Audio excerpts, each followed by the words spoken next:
Alright guys, welcome back to the IR Gurus, and today what we're going to go over is using the Scheduler app so that we can actually go in and schedule different rules to run. So this is the app that we're talking about here, the Scheduler app here out on the IBM App Exchange. So what we're going to go ahead and do is set up a Postgres database so that the scheduler app can actually connect to it and run from the app host. So this is specifically for setting up on the app host. You can configure it in a similar way if you're running it on integration as well. But for this instance, we will be running it through the the app host app. So that's the way that we're gonna go ahead and configure this. So the first thing we're going to do is out here on my integration server, I'm going to go ahead and actually install this. Now I'm using my integration server as just a platform for the database. I'm not actually using it as an integration server. So I just want to be clear on that.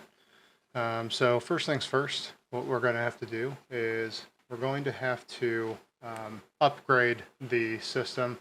So this is just going to be a CentOS build here. This is the standard CentOS build. So we're going to first run sudo yum update. And then when we get to here, we'll just go ahead and tell it, yeah, let's go ahead and install those packages and upgrade the packages here.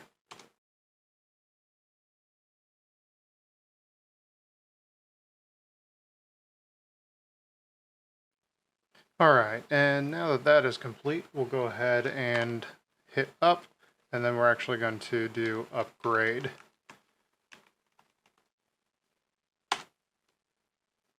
Alright, that one didn't take too long. Looks like there were no packages marked for update.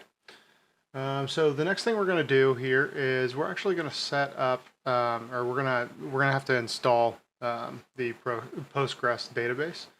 So we want to start that by actually doing sudo yum install, and then I'll have this link below, and it'll be in the document that'll be available down below as well.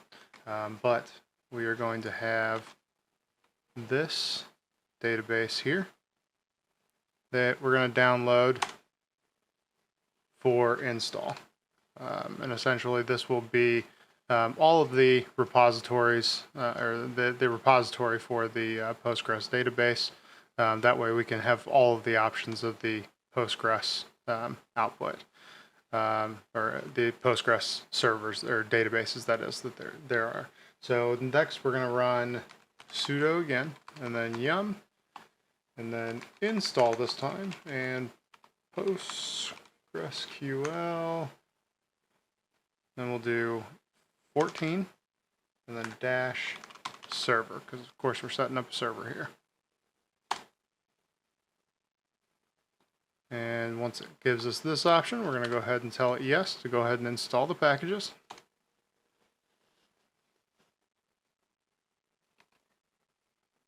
And yes, go ahead and use that PGP key. All right. And now that we've got the Postgres database installed, the next thing we're going to have to do is we're going to have to actually initiate the database. And the way we're going to do that is by typing in sudo /usr/ and then this is the actual location for where this is installed. 14, go bin, and then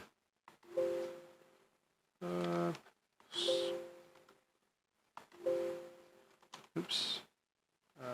Here. There we go. Made it through there. initdb. And so this is going to initiate and essentially set up the database for first time use. Ooh. Just noticed that I typed this wrong. This was not going to fire right. Alright. And we'll go ahead and hit enter. Alright, and it set up the database. It's ready for first time use.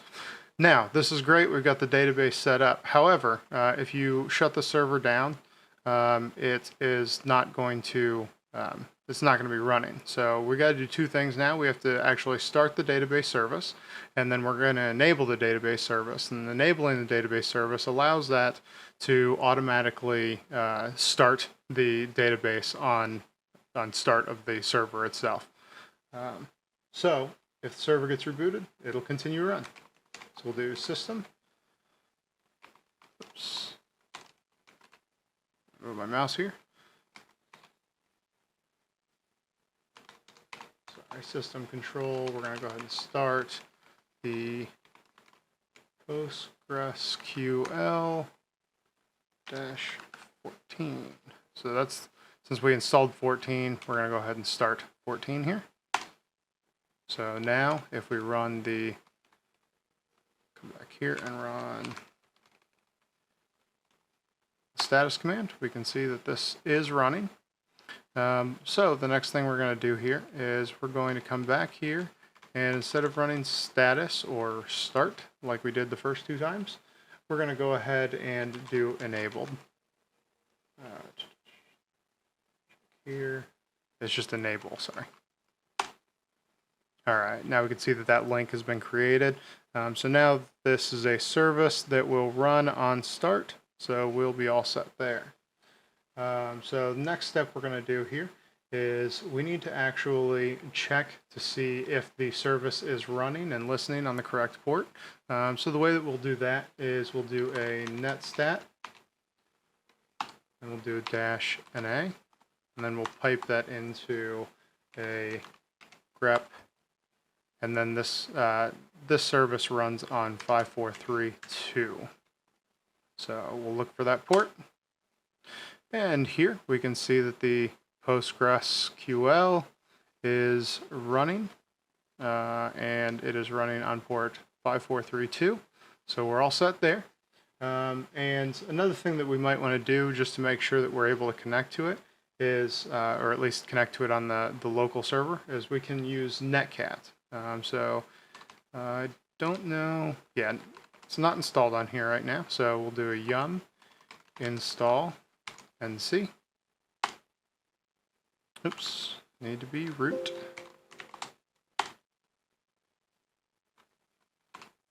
And yep, you can go ahead and install that. All right, now that we've got Netcat installed on here, what this allows us to do is it's a handy tool that allows us to try to connect to different ports. So the way we can do this is actually by doing 172 dot this server. Let's see what this server is. Config. All right, so that's my IP here. It's going to be 100.75. So we'll do a netcat command here, and we'll do 172.16.100.75. And then we're going to tell it which port we want it to connect on, which is going to be 5432 to verify that we are able to connect. Now, if we don't do this, which is put the verbose flag on that, it's not going to give us any information, so we're not going to be able to tell what actually happened here. So let's first just go ahead and click enter here. And the connection was refused. Okay. I think this will actually still run on the local port. So if I do it this way, yes, okay. So it's listening on the local port, but it is not listening on the actual Ethernet port there. So, so we'll go ahead and close this down by doing a Control-C here. And we will fix that later. That'll be in the network setup. But for now, what we're going to do here is we're going to actually set up the database.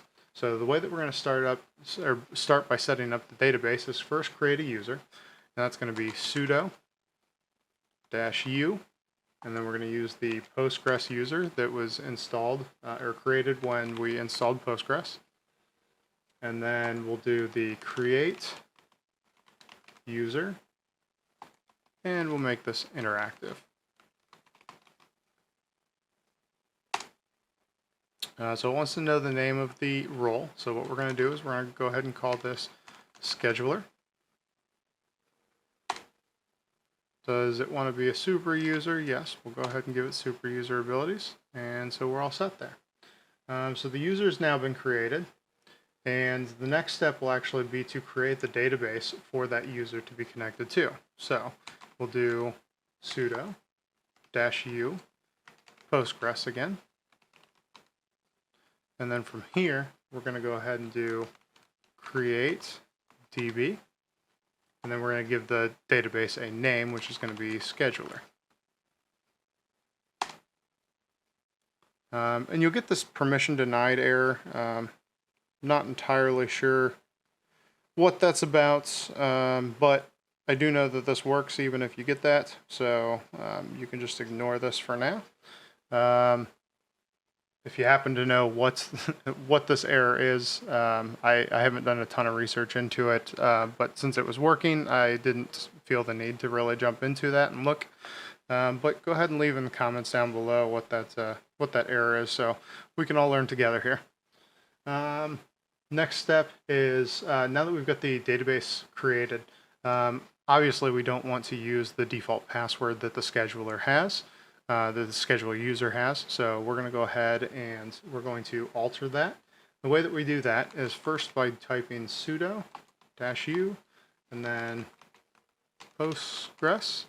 That'll get us into the Postgres user, and then we're going to do PSQL, and this will actually get us into the Postgres database. Now that we're in Postgres, what we'll be able to do is we'll be able to run the command alter role, and then we're going to give it the role scheduler, and then we're going to say how we're going to alter that is with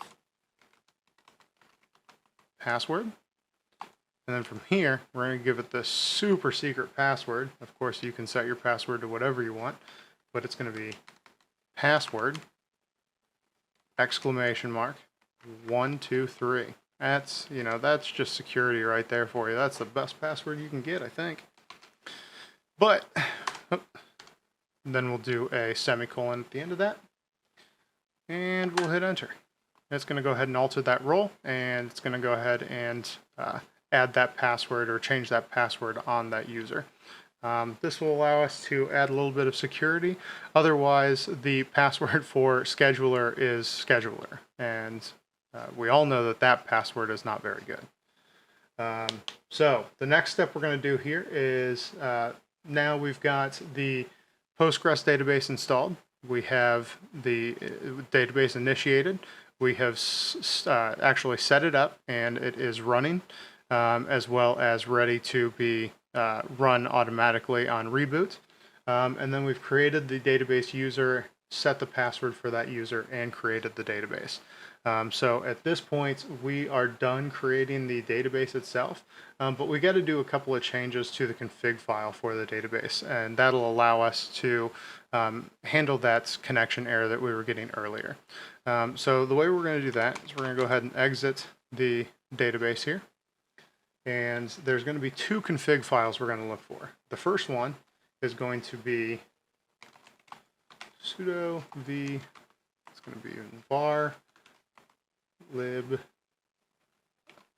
oops, other way, G, we're in version 14. So this is going to be in data, and then should be pg hba.conf. And we can see we got access into this file. What we're going to do here is we're actually going to scroll all the way down to where this that database that it was talking about here, what this structure down here is. And what we're going to do is right here above local is where I usually put mine in, or actually just below local, sorry. The first host file here, I just create a line that says host, and then you can look through all of the directions up above here, of course, on how to do this, or what each one of these parameters mean, because you can add additional security here. So you can set up your encryption for using SSL and stuff like that. Today we're just going to go ahead and set this up without encryption, but feel free to dive into that and add additional security. So we're going to start here by typing in host so that it uses the LAN port there. And then we're going to come out here, and here we'll do scheduler so that we can connect to the scheduler database. And then we're going to do scheduler here, so the user will have to be scheduler. And then out here, you can either enter the IP address specifically of the server that's going to be connecting, or if you just want to add the entire server or the entire IP space, which is what I'm going to do. We're going to type in 172.16.100.1, and then we'll give it a /23, because that is the network that I'm currently running on here. Of course, you'll have to enter in whatever your network is there. After we enter in the network information, we're going to go ahead, come out here, and we're just going to go ahead and trust this connection. So essentially what this is saying is if it comes to that LAN port and it's trying to connect to the database scheduler as the user scheduler, and it's coming from my internal network here, then go ahead and trust that connection.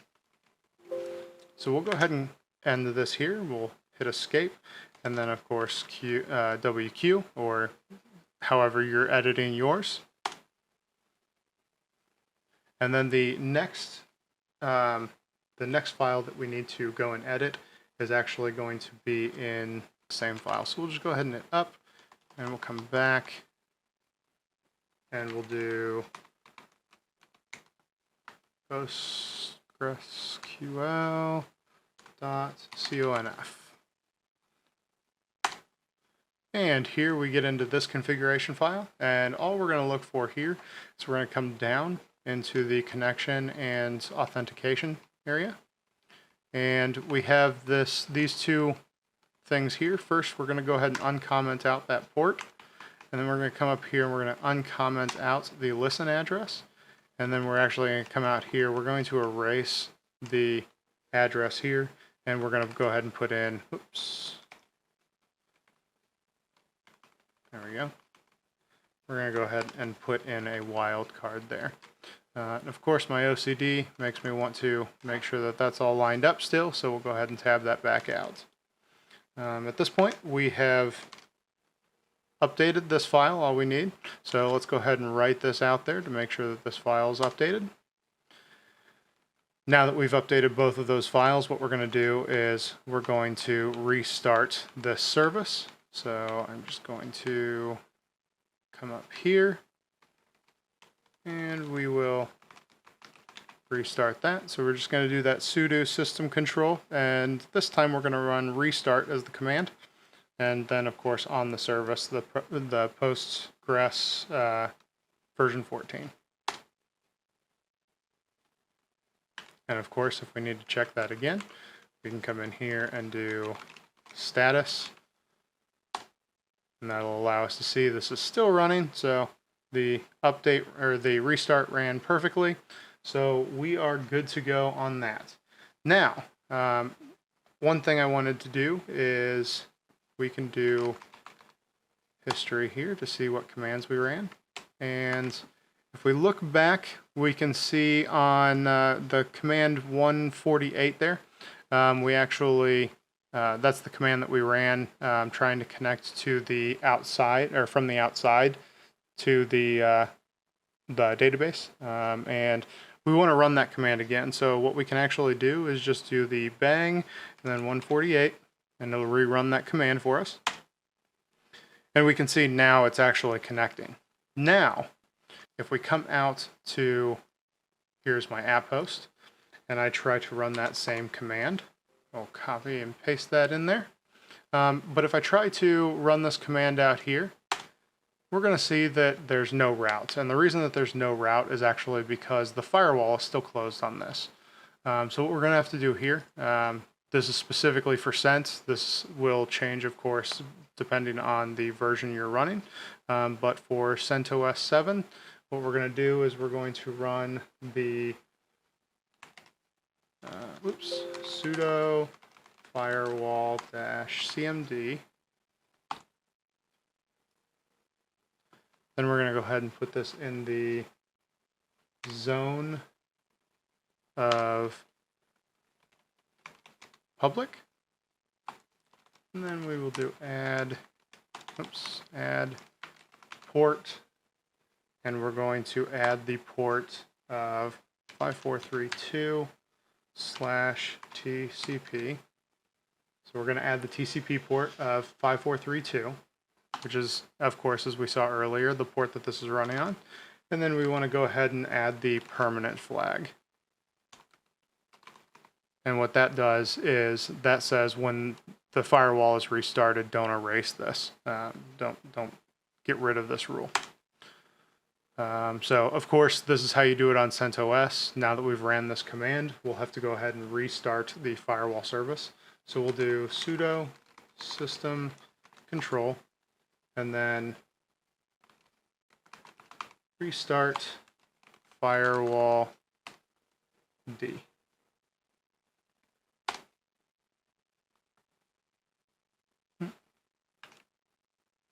Oops. Looks like I got a typo there. System control. There we go. All right. There we go. Firewall has been restarted. So now let's come back out here on the app host server and run this command again. And look at that. We got connection. So we are doing great so far. We've got everything installed, or we've got the database installed and configured. We're all set to go to actually go ahead and install the app host. Now, first thing we're going to have to do is actually come out and install or download this file here.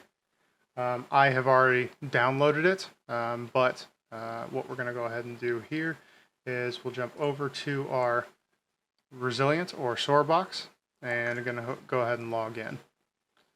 After we log in here, we'll come out here to the administrative settings. All right, what we're going to do now that we're out here on the apps page is we're going to hit install, select file, and we're going to go ahead and grab that install file there and open it up and upload it. So we'll just go ahead and continue through here.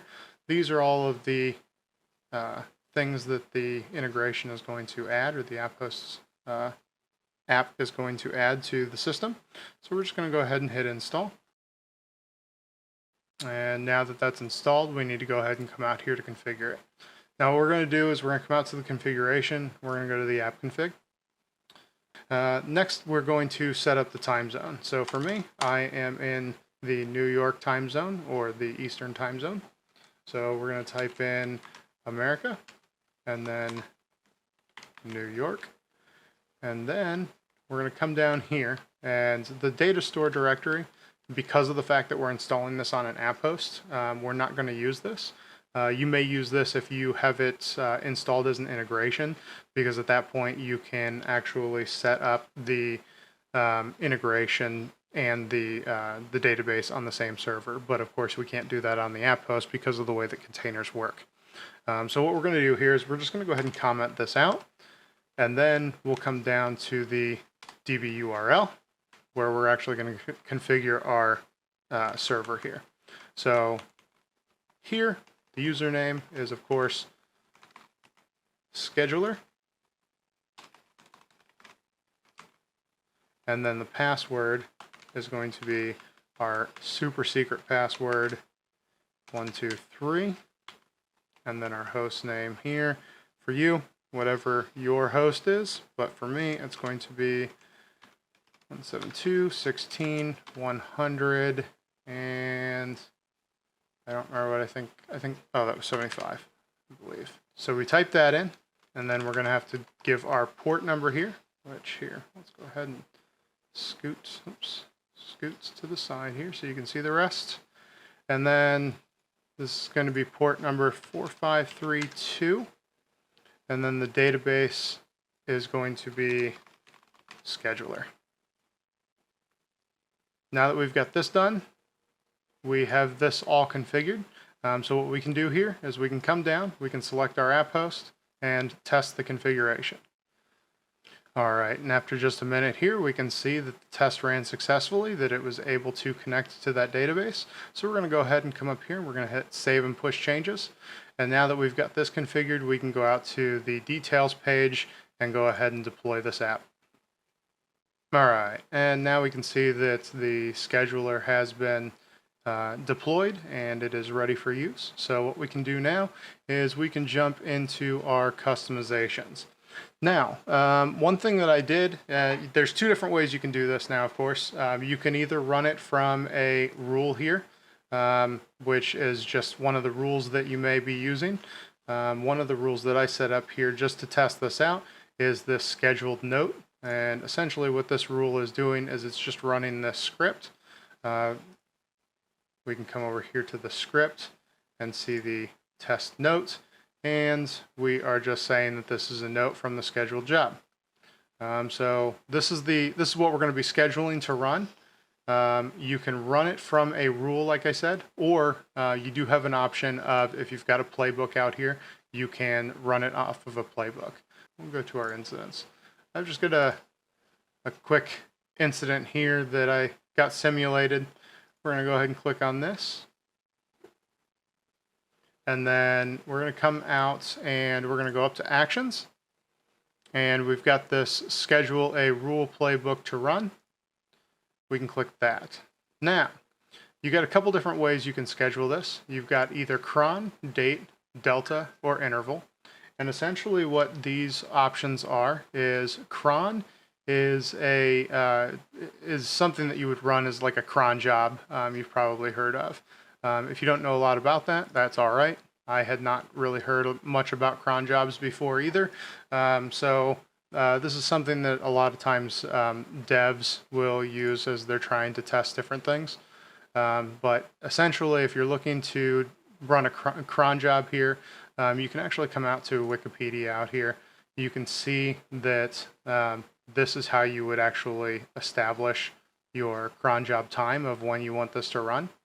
But use these options here, and then as you can see in the scheduled value here, the scheduled type value here, you would just go ahead and put in the stars however you want those to run. So in this case, that's a 5. I think that means, looks like maybe 5 hours is what that's saying. Sorry, I'm not super good with cron. I was just learning a little bit about that today. Your other options, though, of course, are date. And the date is where you can actually set your date and time. So you would do that by, hover this. You can do by the 4-letter year, the 2-letter month, and the 2-letter day. And then, of course, the 2-letter hour, the 2-letter minute, and the 2-letter second. And then the last option, as you can see there, is interval, which just means you can run this as a repeat job over and over again. Oh, that's not the last one, but interval is another one you can do, which is a repeat job over and over again. And that can be set to run this every 5 minutes or something like that.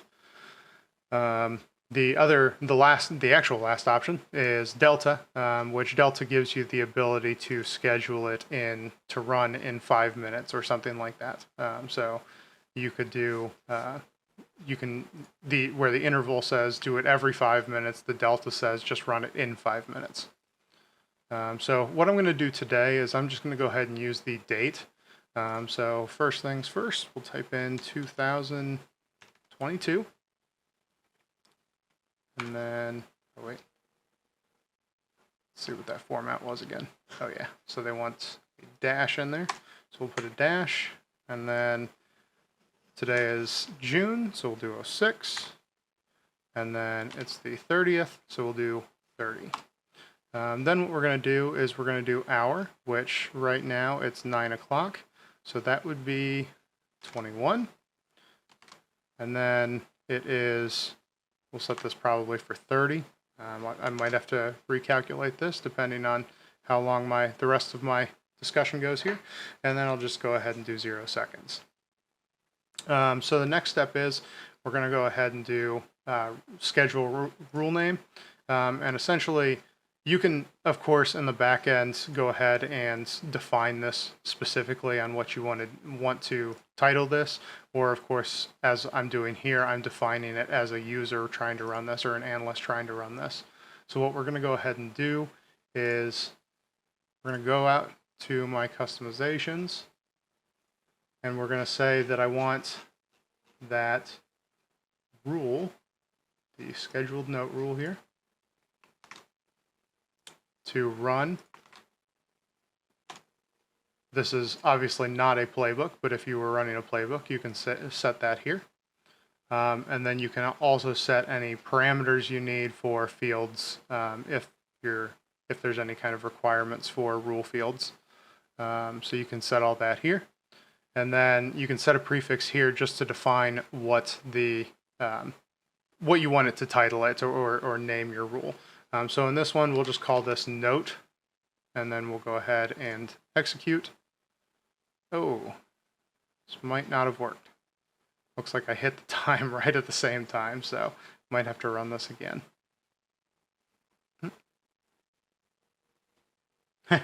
Okay, so it did run it. It happened almost immediately. So I didn't get to show you guys what it looked like in the database or in the data table. So what I'm going to do is I'm going to go ahead and run this again.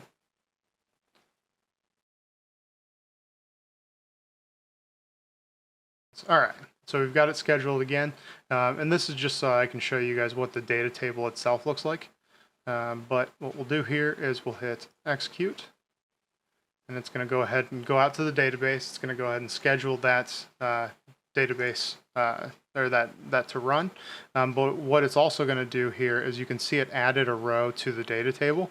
So what we're going to do is if we actually go look at this data table, we can see that it's scheduled. Here's the information about it. You can see that prefix here defined what this was, and it appended the number, the incident number to the end of this. Of course, there's the incident number again, the rule type that it's kicking this off from. So since I did this from the incident level, that's where we're seeing this here. Of course, if you want to actually go look at your rule or playbook, you can click here and it'll take you out to it. Of course, if you've got access to that, your typical analyst may not. So it'll just get an access denied if they try that. And then, of course, you've got the type of schedule it is, when it's scheduled for, and the next runtime that's going to be happening, and if it's active or not. So some of the other things that you're going to have available too is if we come in here, we can modify the schedule or pause the schedule. We can remove it from the schedule if we want, or if we just say, okay, it's time to run this right now and I don't have time to wait that extra 3 minutes we got here. So we're just going to go ahead and run that now. So we can kick things off like that, and it'll go ahead and it will run it. There we go. So we saw it write some notes here. So what we'll do is we'll come up here, we'll go back to our notes section, and we can see that it ran it. And we can see here that here it is. So this is where it was. So it actually ran the job and then posted a couple notes about what it completed. But if we go back out here to the tasks, we come down to the, okay, so this is basically going to kick off again at the appropriate time. So it doesn't look like it actually runs it and then removes it. It's still active until we get to 9:35. At 9:35, when this runs, it'll actually remove it from the scheduler jobs so that this won't be in there any longer. But yeah, this is how you use the scheduler app, and this is how you get it all set up. And of course, you guys can do all kinds of things with this and do whatever advanced stuff you want, such as sending out email notifications or what have you. But I hope that this was insightful for you guys, and hope you stick around and watch some of our other videos. See you guys.